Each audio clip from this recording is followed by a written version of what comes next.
పాకిస్తాన్ని మట్టి కరిపేస్తాడు. జై సీతారాం, జై హనుమాన్. మన ఇండియన్ ఆర్మీ పాకిస్తాన్పై యుద్ధం చేస్తున్నారుగా, ఆ యుద్ధంలో విజయం సాధించాలని చాలామంది పూజలు చేస్తున్నారు. అయితే నేను ఒక చిన్న మంత్రం చెప్తాను, మన ఇండియన్ ఆర్మీ విజయం తప్పకుండా వరిస్తుంది. శ్రీరామ విజయం అని 101 చెప్పండి.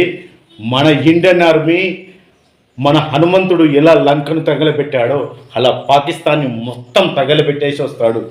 జై సీతారాం, జై హనుమాన్, సీతారామ విజయం అని 101 చెప్పండి. మన ఇండియన్ ఆర్మీ లోపల హనుమంతుడు వెళ్తాడు, పాకిస్తాన్ని మట్టి కరిపేస్తాడు. జై సీతారాం, జై హనుమాన్, జై ఇండియా, జై భారత్ మాతా की जय, जय Indian army, salute Indian army.